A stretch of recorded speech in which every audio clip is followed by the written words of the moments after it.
It's Clipper Blog Live following the Clippers' massive victory over the Brooklyn Nets. Joining me from Los Angeles, I believe, Law Murray. Law, anything special about this game tonight? Well, I'll tell you what, Patrick. This was another beatdown by the Clippers, and if it seems like they pull this often, it's because they do. This is the 24th time in the regular season under Doc Rivers that the Clippers won by at least 20 points, and they are number one in the league in that time now. The Spurs are number two with 23. So just another dominant performance by a overmatched team that the game was probably lost when they got off the plane from Sacramento today. Yeah, man. This was kind of refreshing because there have been a couple games recently where the Clippers have gotten off to pretty big leads early in the game, um, and kind of let those leads kind of slip away. I'm thinking about Miami where it cost them pretty dearly. The Clippers were up big in the first quarter. They played great, and then just didn't have anything after that. And then against Boston, the Clippers were able to build a big lead, and they kept giving it up every time the bench unit would come in. The starters would then come back and find themselves having to build up a lead again. So they really never had to look back in this one. This one, they just ran with it and just kept running the Nets out of the building. A depleted Nets team, but just some pretty remarkable lines from the Clippers. Law, who would you say is the MVP of the night for the team? Well, it's an obvious pick. It's going to be your starter in the All-Star game. You need 24 points on 14 shots, and generally speaking, just looked really comfortable out there. Just bullied Mason Plumlee for most of the night. Yeah, I mean Griffin. In the first half, I believe it was 22, 5, and 3.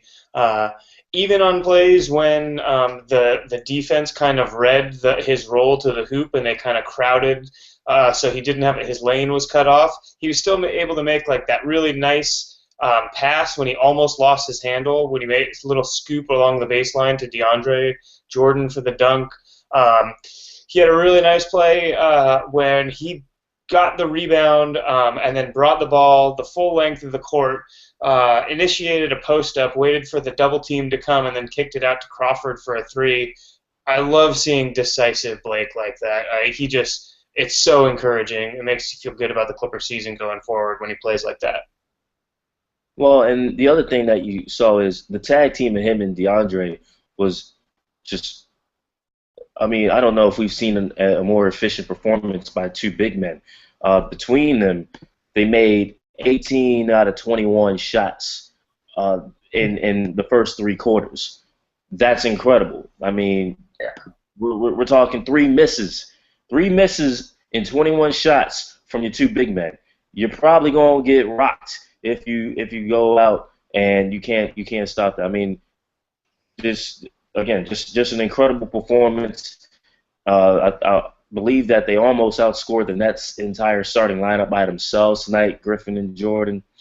At, And at one point in the game, the Clippers were had a 45-point lead, and the Nets had 44 points in the game total. yeah, yeah. I mean, just a complete obliteration of the Nets. And what happened, Patrick? It was just built on several runs. A 6-0 run, a 7-0 run in the first quarter, a 14-0 run, and then an 8-0 run in the second quarter. I mean, the Nets never got any kind of offense going. They never had any kind of flow. They looked dead. I mean, last night even, they were up big against the Sacramento Kings. That game wound up being a 3-point win. They let the Kings come all the way back in the second half. So you knew if they were gassing out at the end of that one, there was going to be some problems coming into Los Angeles when the Clippers hadn't played in really 2.5 days because they played the early game on Martin Luther King. Yeah, and you don't want to get too excited over a game against a depleted Nets team that is struggling and trying to figure out who they are. Uh, but it's still encouraging to see the Clippers not turn second unit guards into all-star caliber looking players. They've had a tendency to kind of um, let guys just blow up on offense against them, and they didn't do that tonight. I mean, they were locked in on defense. Couple numbers I want to look at real quick. Um, I know individual plus minus is kind of a misleading stat, especially for a single game. You don't want to look at it too much, but the Clippers starters all were plus 25 or better for the game. Um, and you know, and during the broadcast, if you saw the TNT broadcast, Brett Barry was discussing how this Clipper starting lineup has played more minutes than any other starting lineup or starting five in the league. So uh, his point was kind of that they've had time to hone their skills, and that this is an elite starting lineup, and the numbers I believe bear that out. But there's two things that go along with that. One is they're really fortunate this year that these guys haven't been injured. That was been a big problem in previous years with Clipper, especially Chris Paul led teams. But the flip side of that is, of course, this starting unit has played a lot of minutes together. They don't get anything out of their bench, and kind of finding a harmony there is like it's hard to know whether to be excited that this starting unit plays so well or worried that they need so much out of it. Um, Well, I think oh, go ahead. I think what's going to what you're seeing is they're just trying to get to the postseason, and they're going to be tight knit.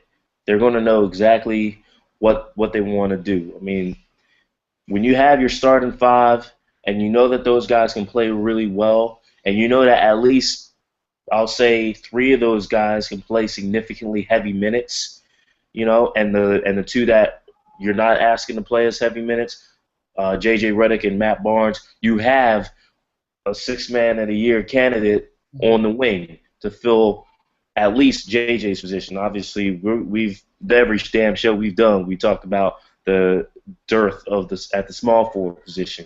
But it's a long time between now and April, and if basically the Clippers just need to hold on, and that's what they've been doing. You look at last year's pace; they've been holding on. If you look at, uh, you know, just what they've been able to do on the floor this year, they're not going on these four-game losing streaks that you may see from some other teams over 500, and that's the value that that this Clippers team has, and it'll be tested. They'll be going on that Grammy trip next week.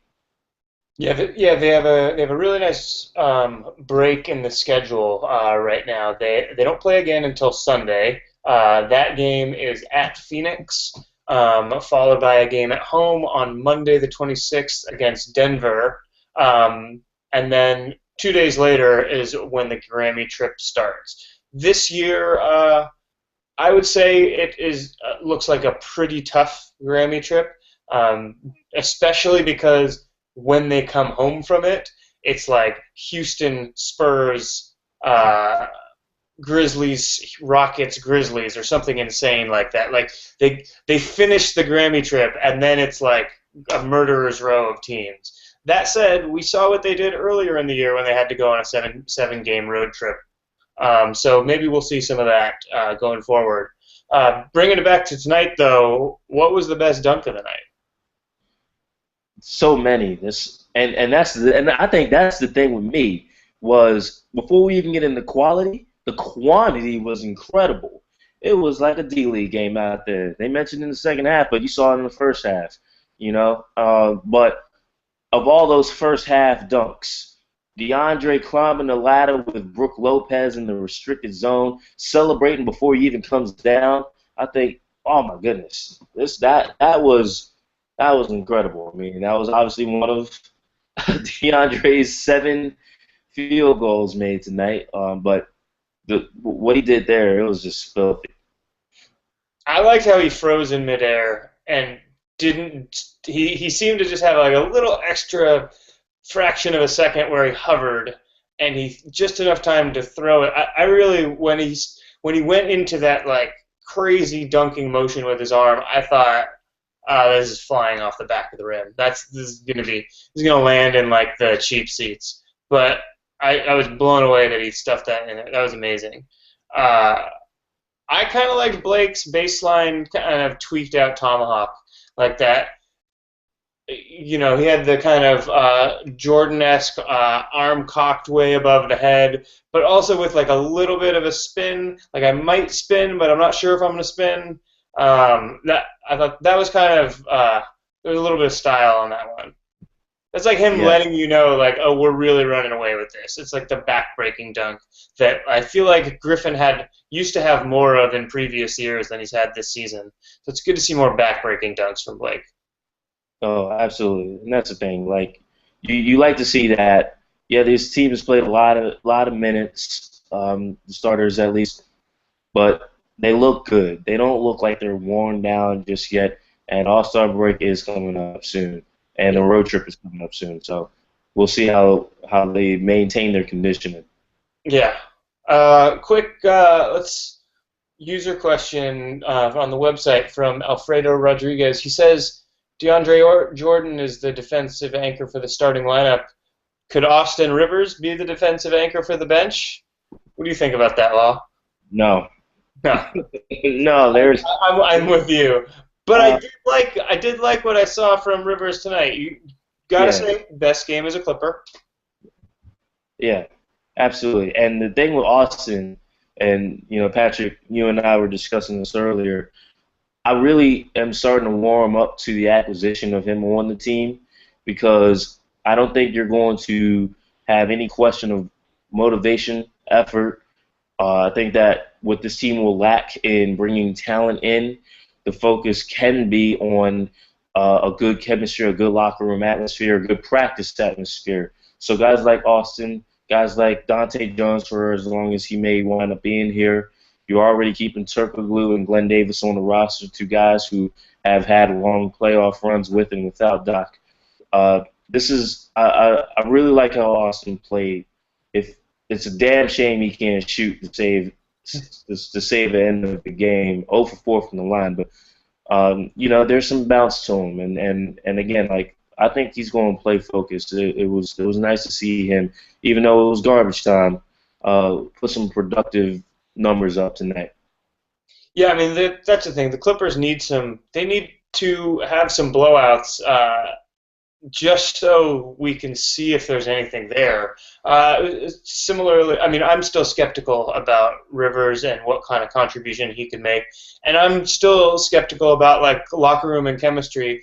I agree with you that it seems like he's conducted himself pretty well so far, but there is always kind of the looming threat for what happens when there is a 3-game losing streak. Is there a potential for like you can see how like a little snowball would go down the mountain if things get rough. We don't have any evidence of that happening yet, and the good news is that he's trending better each game that he's been here. It started rough and it's gotten better since then. Oh yeah. So that's encouraging, if nothing else. Even if we're not thinking he's the answer to the Clippers' problems, so there's that. Let's see. I will say though, it is clear that there's a big need for the Clippers to kind of round out this team, and we don't know what those parts are going to be yet. Um, we also don't know when they're going to happen. How quickly they're going to come before the road trip, after. Well, where do you think the Clippers are going to be sitting in the standings when they're coming back from this Grammy road trip? Well, I think the best way to look at that is take a look at the schedule. I mean, something that Fred and I always do is we always talk about Here's your stretch of games. What do you consider a success and what don't you consider a success? We're going to start in Utah. You got to beat a team like the Jazz. In their building, it's going to be tough. It's going to be loud. Utah's got some young talent, but you got to win that game. Uh, at New Orleans, the Clippers have usually they beat the brakes off the Pelicans. They can't. That's an opportunity for a win there. Austin Rivers revenge game. And there's that too. Austin was traded from this team. You always want to see if a guy has a little extra juice going into his old building. The very next night, they got the Spurs in San Antonio, and the Clippers don't play that team. Haven't done a great job playing that team at home with days off. So that's going to be a tough one. Then they got this Brooklyn team again, and you know that Brooklyn is remembering this game. You can be a bad team, but when you get beat by 40 points, you remember, and that's going to be a game where again we're going to expect the Clippers to win. They lost in Brooklyn last year. You never know. Then they're at Cleveland. Again, Cleveland, it's an opportunity to return the favor. At Toronto, they lost to Toronto earlier this year. Yep. And then we got an ABC game, Oklahoma City, and then the very next night they're in Dallas. You got to think that, once again, the expectations are the same. Try and split it. Get 4. But based off the precedent that they set earlier this year on the 7-game trip, we shouldn't be surprised if they wind up taking 5 or 6 of these bad boys. Yeah, I mean, I think they have a good shot. I do. It sounds silly to say that Brooklyn could pose a threat, but I mean, I think it was a couple years ago when Cleveland was, a bottom dweller team. The Clippers just torched them the first time they played, and then without Kyrie Irving, the Cavs came back later in the season and just annihilated them. So. That's why you play all the games. Exactly. Clippers play the next game will be this Sunday. Clippers going to play Phoenix. What are you looking for in that game? Well, the biggest thing about playing the Suns is obviously focusing on their guards. The Suns have made a lot of moves. You talk about revenge games. That's going to be Reggie Bullock's opportunity to maybe show something, against the Clippers. So now Chris Paul comes out. Chris has had a quiet last few games. Now, there was nothing quiet about his first half passing. He had 12 dimes in the first half. The only player with more first half dimes this season was Rajon Rondo when he dropped 14 dimes in the first half a month and a half ago. But they're going to need Chris to score. They're going to need Chris to play both ends of the floor here. And you just got to you want to see a little bit more aggression. And obviously Blake is going to do his thing inside. So the biggest thing is balance. Can Chris Paul balance the playmaking, the defense, and scoring a little bit more for the Clippers? I think that's just about going to do it for us tonight. I guess the only thing I'm going to be looking for is, do the Clippers have another player on their roster by the time they play Phoenix on Sunday? For Law Murray, Patrick James, thanks for making us part of your night, and we'll see you Sunday after Phoenix. All right.